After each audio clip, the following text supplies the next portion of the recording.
What's up, everybody, and you are very welcome along to this Anfield Agenda Southampton preview.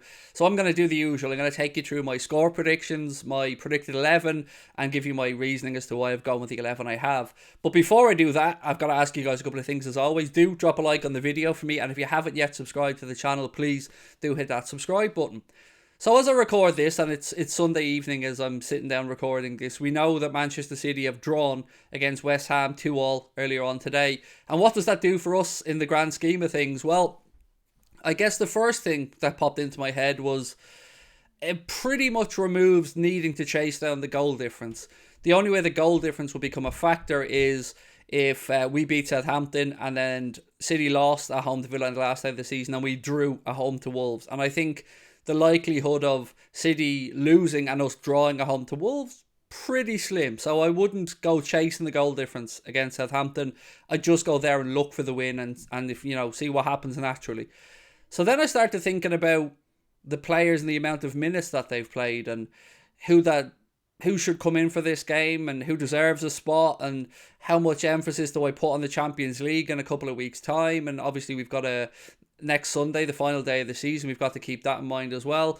So, having played on Saturday evening, travel down to London. Now we've got to travel to St Mary's for the game against Southampton. We've seen Mohamed Salah come off pretty early in the FA Cup final. I don't think it'll be a surprise here that I haven't included him in this 11 because I'd like to make sure that Mohamed Salah is certainly fit for the Champions League final, but if nothing else, fit for next Sunday, the last day of the season against Wolves. So then I start thinking about the defensive situation and the minutes Robbo have played, and of course Van Dijk has played, and this is the 11 that I've come up with. So I hope you guys understand my thinking. Again, would love to know your thoughts in the comment section at the end of this video and your thoughts in the 11 and score prediction, and we'll get stuck into it with the score prediction first of all. I'm going to go for a 3-0 win. And I know I said we're not going to chase down goal difference or that we shouldn't chase down goal difference, but I genuinely haven't been swayed by that. I just think we'll win the game by 2-3 goals because I think we're a better side than Southampton and they don't really have anything to play for, albeit it will be, in front of their fans and all that stuff. But I just think we should be too good for them. No matter what 11 we put out, I think our players understand our system well enough that we can afford to make some changes to the squad, and this is what I've gone with. So look, I'm going to go through it. Let me know your thoughts. In goal, Alisson Becker. A couple of people maybe urged to start Caoimhín Kelleher. And look, I'm sound if Caoimhín was to start, but I don't expect him to start. So I'm going to go for Alisson in goal. And by the way, Alisson, that left hand of yours, mate, what a left hand it was. What a save.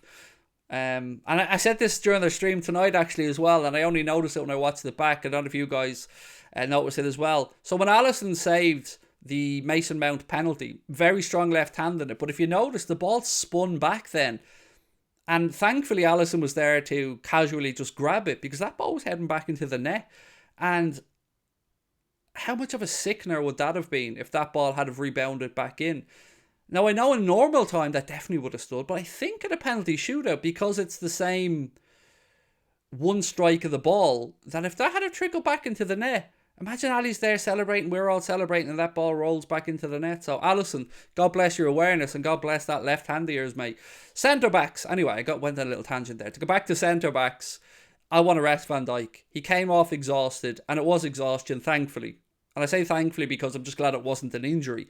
But regular viewers of the channel will know that I've commented a couple of times that Van Dijk's played a lot of football this season for a guy that's come back from a serious injury like he has. And I know we like to think of Van Dijk as not being human and being a machine, basically, but he showed he was human. And it just goes to show as well that the belief and the respect and the high esteem to which Jurgen Klopp holds all of our centre-backs, that Joel Matip came in for extra time, and I don't think he put a foot wrong. I thought he was flawless, and you wouldn't have even noticed, maybe apart from the long distance passing of Van Dijk, that Van Dijk had left the pitch. So I think Kanade and Joel Matip would be absolutely sound at St Mary's if we needed to play both of them, and that's quite frankly who I would go with.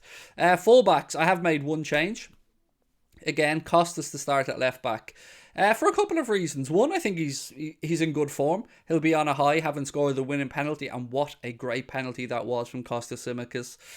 Just any left footers watching, And I'm a left footer myself, although obviously nowhere near up to their level. But that's how you take a penalty with a left foot. So well done to him.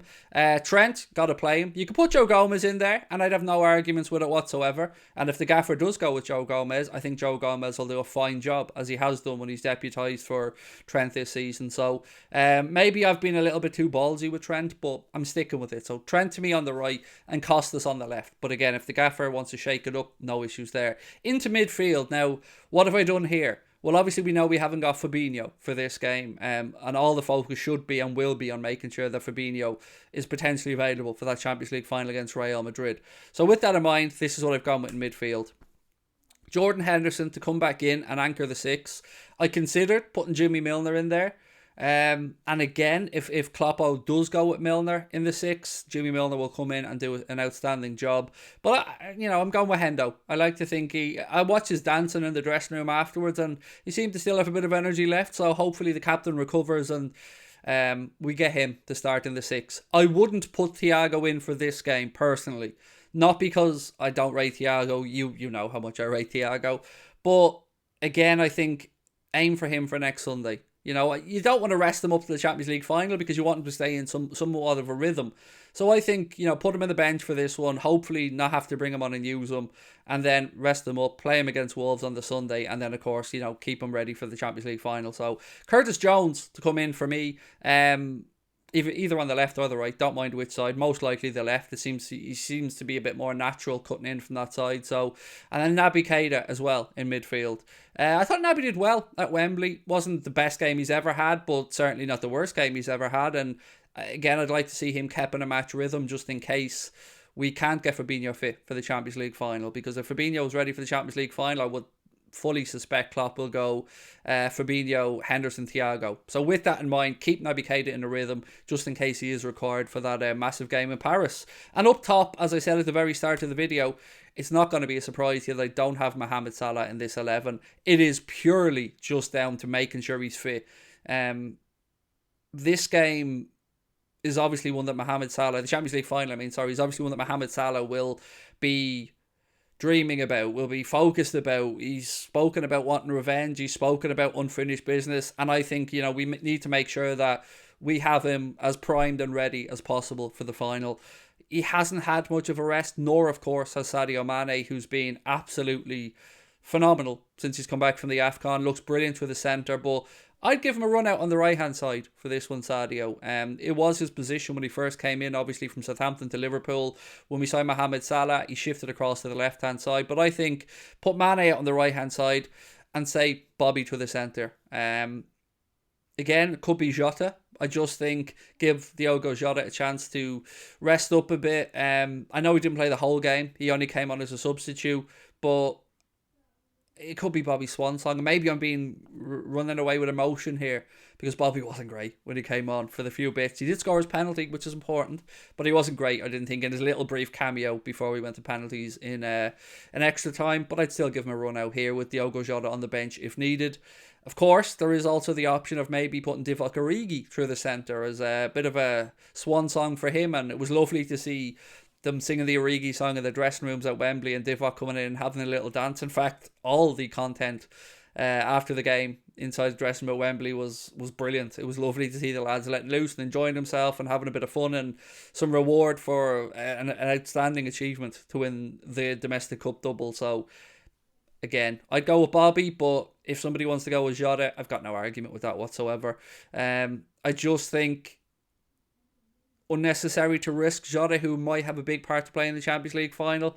So yeah, again, I'd keep Jota for next Sunday.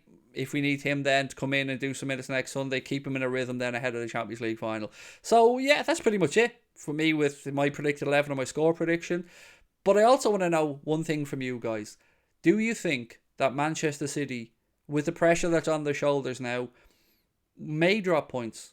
And I know people will make the Steven Gerrard, Danny Ings, Felipe Coutinho link there. But if you're Steven Gerrard, you can't go into that dressing room and say to do it for Liverpool. You've got to go in and say, your places are on the line for next season here. Go out there and fight for 90 minutes. Don't be intimidated by the atmosphere and go out there and do it for yourselves and prove that you belong in this Aston Villa team next season. So, do I think they could draw? I don't think it's out of the realms of possibility. I don't.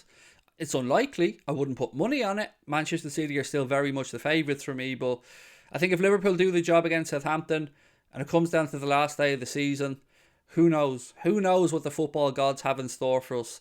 I feel like, and as Paddy said as well during our stream, someday we'll have to be on the right end of one of these last day of the season league title races, and it might not be this season, but then again it might be. So I'm looking forward to it. Again, I couldn't be any prouder of the lads. 2 trophies in the cabinet, 1 more final to play, and 2 games away from certainly knowing our fate in the Premier League title race. And it's going to be one hell of an end to the season. The relegation battle is heating up as well. Everton got beaten 3-2 by Brentford. Leeds in all kinds of trouble. And then you look at it from the Champions League places as well. Arsenal, Spurs still to play for. So yeah, brilliant season so far. This is the second to last of our league games. And I just want to say thank you to you guys again for the support of the channel.